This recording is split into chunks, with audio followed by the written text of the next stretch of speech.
네, 우리 한 목소리로 같이 읽겠습니다. 시작. 오직 여호와의 율법을 즐거워하여 그의 율법을 주야로 묵상하는도다. 아멘.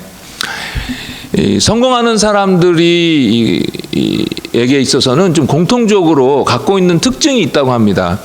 톰 버를러 보든이라는 사람이 이 성공하는 사람들의 특징을 한 10가지로 이렇게 정리를 해놨는데, 잠깐 말씀드리자면 낙관주의, 명확한 목표, 일하고자 하는 자발적인 의지, 자기 수양, 일관된 마음 등등 이런 것이 있다고 합니다. 어떤 사람은 7가지로 성공하는 사람들의 특징을 정리해놨는데, 다른 사람들에 대한 신뢰, 사생활에 대한 존중, 알려고 하는 욕구, 이런 것들을 이렇게 정리해놨습니다. 그런 내용들을 읽어볼 때마다 참 정말 그렇구나라고 이렇게 동의도 되고, 나도 좀 그렇게 해야 되겠다라는 생각이 드는데요. 우리가 이런 성공하는 사람들에 대한 특징에 대해서 이렇게 이야기를 듣고 또 그런 사람들이 정리해 놓은 책을 사서 읽는 이유는 우리도 인생에 있어서 성공하고 싶기 때문에 그렇습니다. 그런데 우리의 인생에 있어서 정말로 성공할 수 있는 비결을 가장 확실하게 알려준 곳이 바로 시편 1편입니다. 그런데요, 하나님께서 말씀하시는 이 성공은 하나님께서 말씀하시는 성공은 복이다라고 하나님께서 이렇게 말씀하고 있습니다. 세상 사람들은 자기가 성취했기 때문에, 자기가 이루었기 때문에 성공이라고 말합니다. 그러나 하나님은 내가 너에게 주었다, 내가 너로 하여금 이루게 하였다, 내가 너를 인도하였다라고 말씀하시기에 복이다라고 말씀하여 주시는 것입니다. 즉 우리의 형통함의 근원은 다 하나님이시라는 것입니다. 내가 아니라. 우리 하나님의 사람들은요, 무엇보다도 하나님께서 복을 주셔서 이 땅을 살아갈 수 있다라고 믿는 사람들입니다. 우리가 우리 힘으로 뭔가를 이루고 만들어낸 것 같지만 결국은 다 하나님께서 은혜 주셔서 된 것이라고 아는 사람들이 바로 하나님의 사람들입니다. 그렇기 때문에 이 땅 가운데서 우리가 바라는 것은 바로 하나님의 축복입니다. 하나님의 형통함이 머무는 사람, 하나님의 은혜가 머무는 사람, 하나님의 축복이 머무는 사람, 그런 사람이 되고 싶은 것입니다.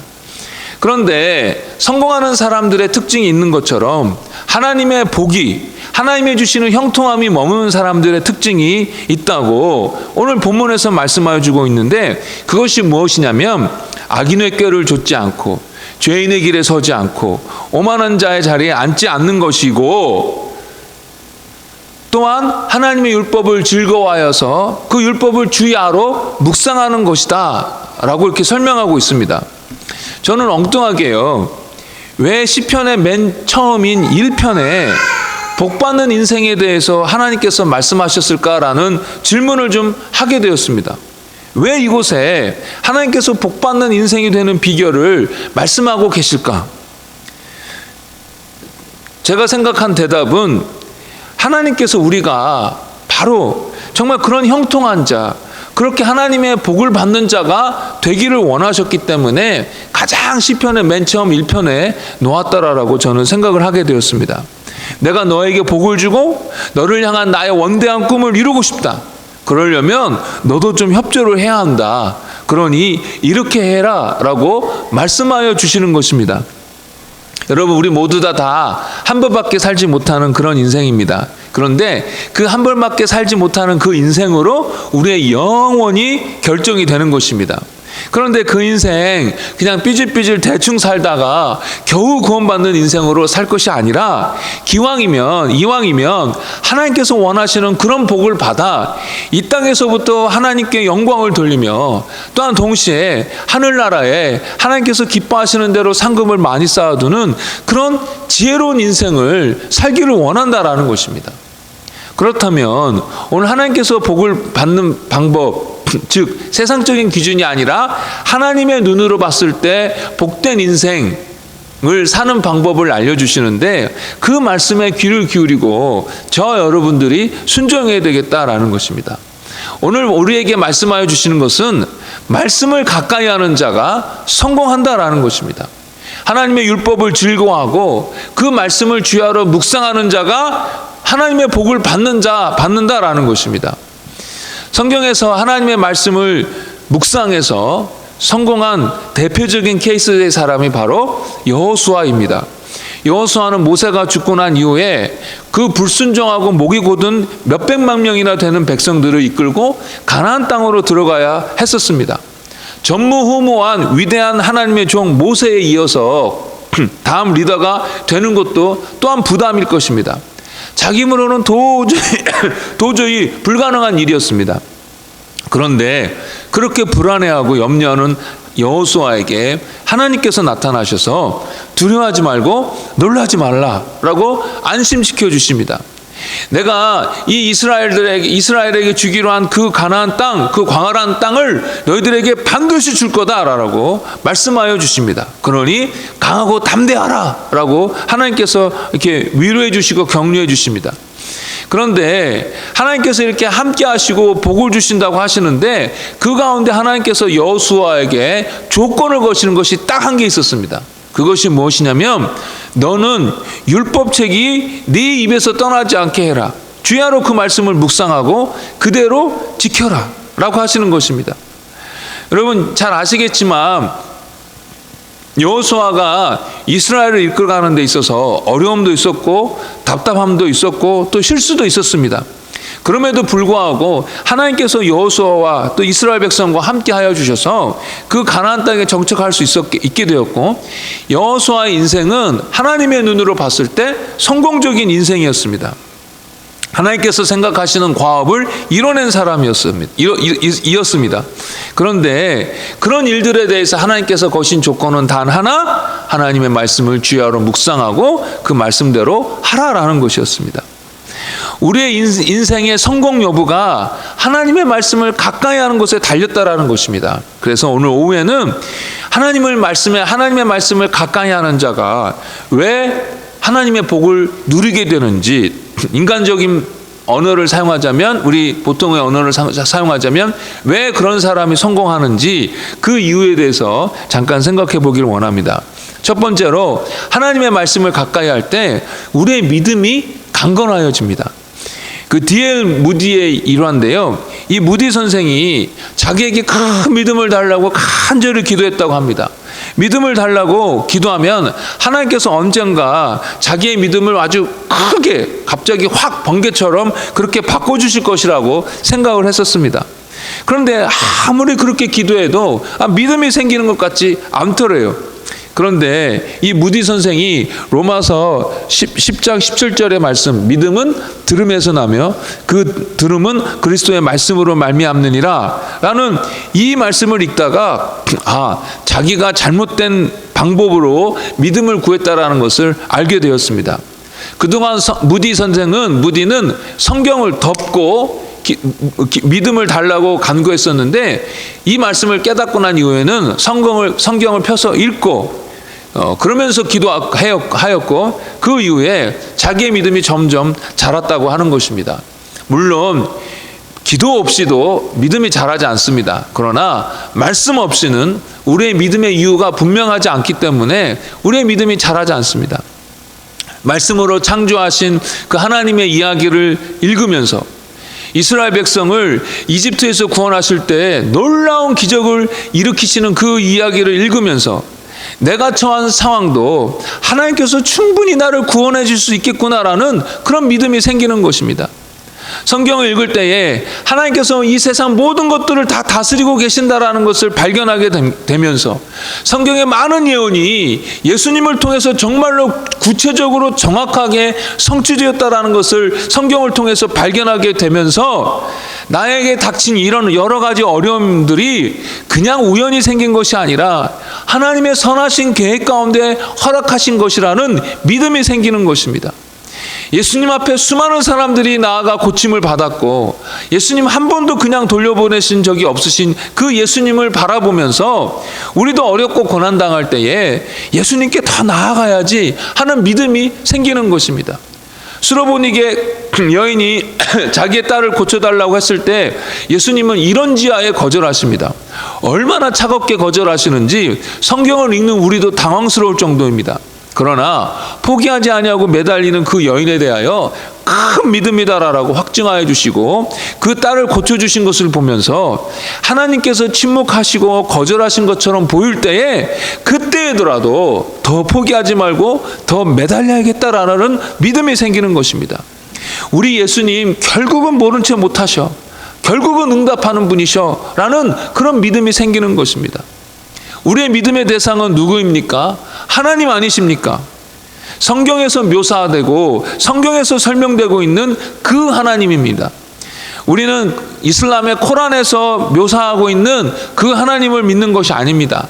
다른 종교에서 자기들이 하나님이라고 섬기고 있는 그런 하나님을 믿는 것이 아니라 성경에 나타난 그 하나님만을 믿는 것입니다.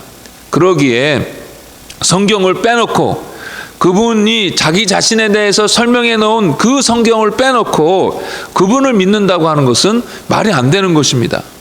말씀을 가까이 할 때만 온전한 믿음이 생깁니다. 그 믿음이 하나님을 기쁘시게 합니다. 그러기에 말씀을 가까이 하라라고 말씀하여 주시는 것입니다.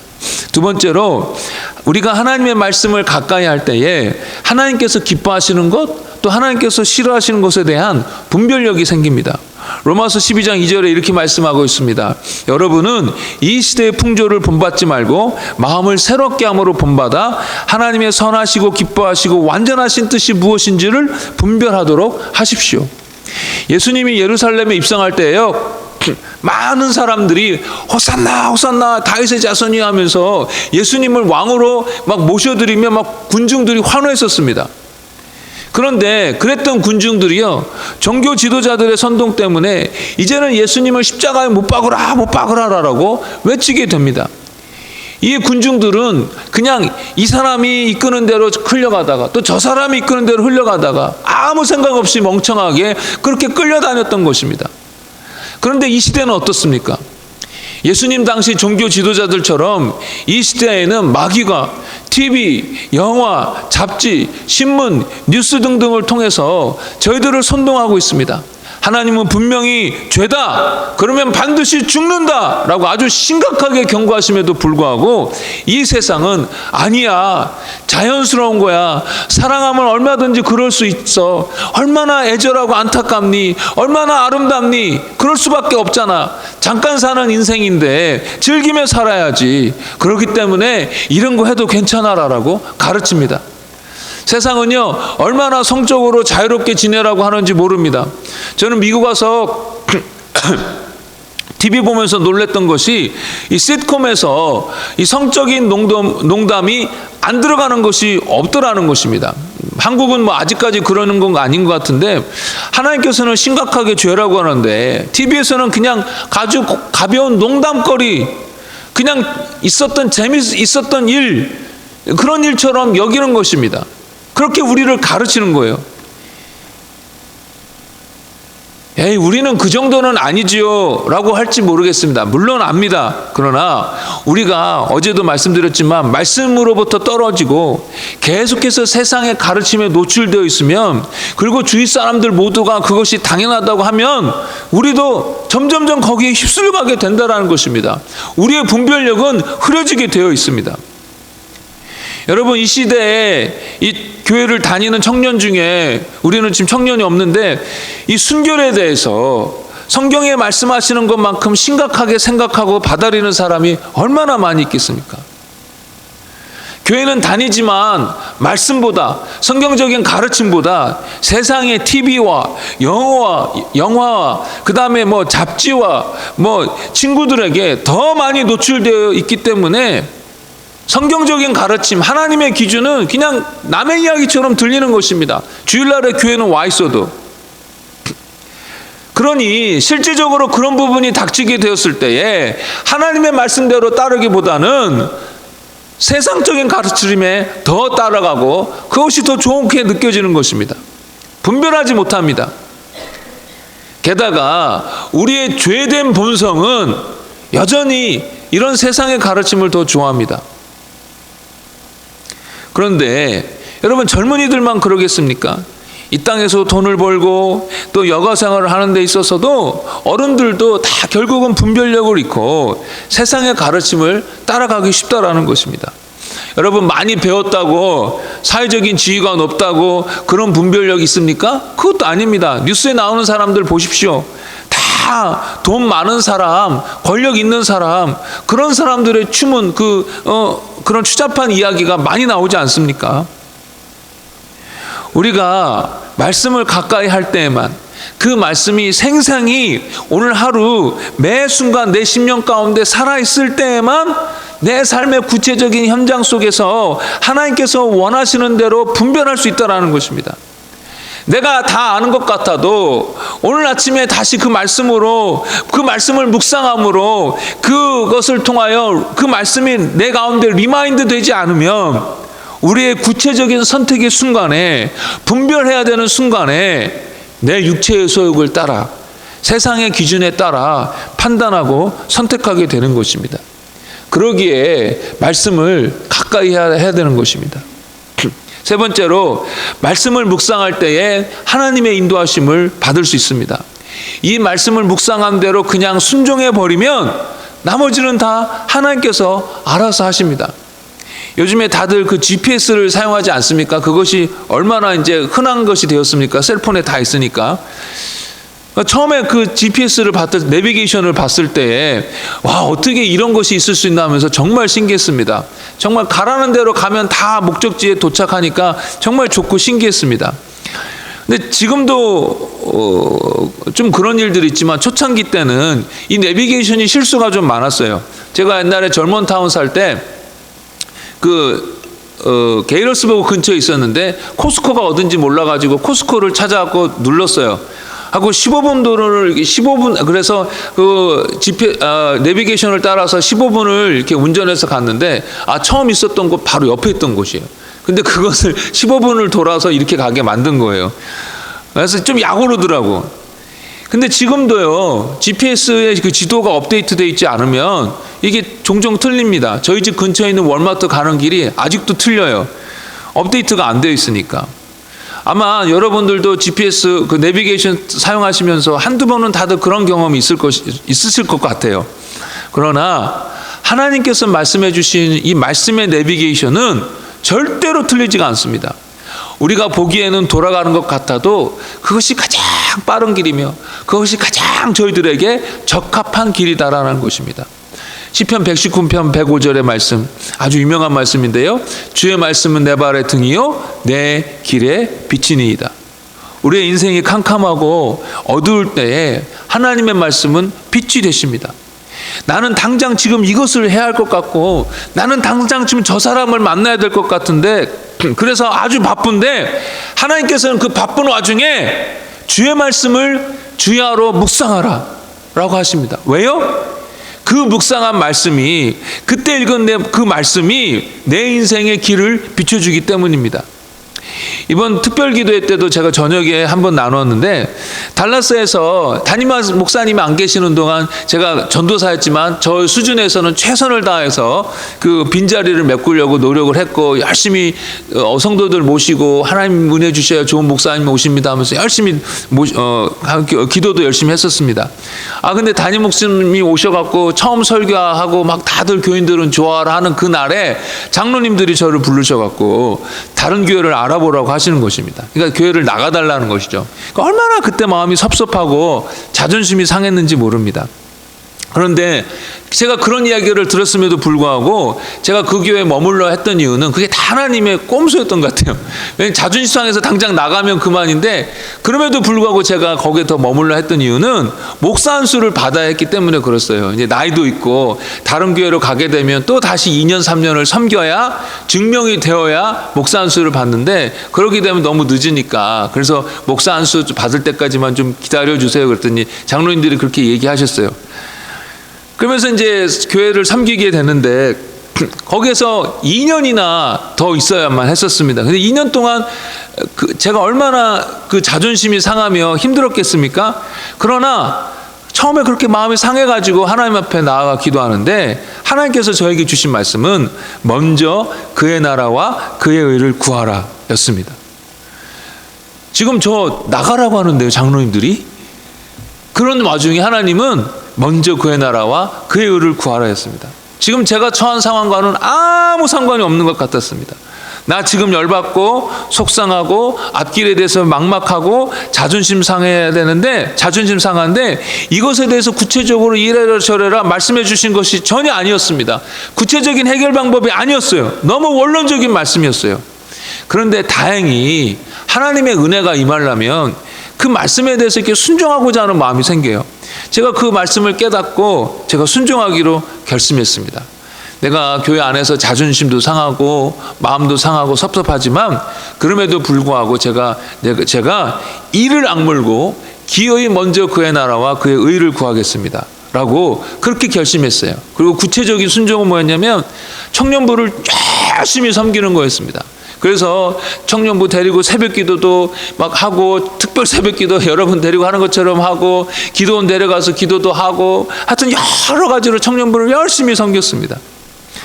근데 그렇게 순종했을 때에 하나님께서 정말 저를 그 기간 동안 너무나도 많이 성숙시켰을 뿐만 아니라, 성장하게 하셨을 뿐만 아니라 저를 갑갑해하게 하고 속상했던 그런 문제들도 다 해결해 주셨습니다. 그때 만약 제가 제 감정대로, 섭섭한 마음대로, 또 세상 사람들이 생각하는 방법대로 그냥 복수를 하거나 했더라면, 다른 방법을 모색했다고 한다라면 저는 그저 그런 유치한 사람으로 남게 되었을 것입니다. 그리고 이 자리에 있지도 못했을 거예요. 근데 하나님께서 말씀하신 대로 순종하니까 하나님께서 모든 것을 합력하여 선을 이루게 하셨던 것입니다. 말씀을 가까이 하고 말씀이 하라는 대로 순종하면 됩니다. 나머지는 하나님께서 알아서 해주십니다. 그래서 하나님께서 가나안 정복을 앞두고 여호수아에게 요구했던 것도 바로 말씀을 가까이 하라 였던 것입니다. 말씀을 정리하겠습니다. 우리는요, 무엇인가를 항상 묵상하면서 지내게 되어 있습니다. 어떤 사람은 돈을 늘 묵상합니다. 그래서 제가 한번 말씀드렸죠. 돈을 어떤 장로님이 헌신 예배 때 사회를 보는데 다 같이 찬송가 500원 부르시겠습니다 이러시더래요. 늘 돈을 묵상하니까 500장도 500원으로 이렇게 얘기하는 거예요. 어떻게 하면 돈을 잘 벌까? 어떻게 하면 이익을 많이 낼까? 제가 한국에서 직장생활 할 때 이 주식을 투자하신 분들이 꽤 있었어요. 그러니까 회사 컴퓨터로 인터넷 들어가고 자기가 산 주식이 얼마나 되는지 늘 확인하는 것입니다. 좀 일하다가 그거 보고 확인하고, 좀 일하다가 그거 보고 확인하고, 좋았다 슬펐다, 슬픔과 기쁨이 거기서 왔다 갔다 하는 것입니다. 제가 나중에 회사로 간다고 얘기 들어보니까 이제 주식 보는 인터넷 사이트를 다 회사에서 막아놨다고 하더라고요. 또 어떤 사람은 음란한 것을 늘 묵상합니다. 그런데 그런 것을 늘 묵상하는 사람은 어떻게 되겠습니까? 돈을 묵상한 사람은 돈을 위해서 살고, 육신의 쾌락을 묵상하는 사람은 육신의 쾌락을 위해서 살지 않겠습니까? 이제는 저희들의 묵상의 대상, 이 메디테이션의 대상을 바꿔야 됩니다. 그것은 하나님의 말씀으로 바꿔야 합니다. 하나님의 말씀을 묵상하는 사람은, 하나님의 말씀을 항상 가까이 하는 사람은 하나님을 닮아갑니다. 하나님께서 원하시는 선택을 하고 하나님께서 정말로 주고 싶어 하시는 그 형통함을 경험하게 되는 것입니다. 한 번 사는 인생입니다. 그렇기 때문에 정말 잘 살아야 되겠습니다. 그러기 위해서 하나님의 말씀을 가까이 해야겠습니다. 하나님께서 우리의 인생을 형통하도록, 성공하도록, 복되게 하시도록 만드시기 위한 조건이 말씀을 가까이 하라입니다. 여러분, 요즘 여러분 인생을 좀 이렇게 생각해 봤으면 좋겠습니다. 뭔가 막힌 것 같습니까? 잘 안 되는 것 같고, 인생이 좀 다 이렇게 길이 안 막히는 것 같고, 그런 것 같습니까? 오늘 말씀의 근거에서 보면요, 여러분, 해결 방법이 있습니다. 그건 아무 상관없는 것 같지만 해결 방법이 있어요. 뭡니까? 말씀을 읽고 묵상하고 순종하십시오. 아니, 그게 지금 내 현재적인 구체적인 삶이랑 무슨 상관이 있습니까? 네, 겉으로는 아무 상관없어 보입니다. 그러나 상관이 있습니다. 여러분, 저와 여러분에 대한 하나님의 그 인생의 궁극적인 목적이 뭐 같습니까? 여러분, 돈 많이 벌고 이 땅에서 뭐 잘 먹고 잘 사는 것 하나님께서 사랑하시기 때문에 저와 여러분들이 이 땅에 사는 동안 필요한 것들을 공급해 주시길 원하십니다.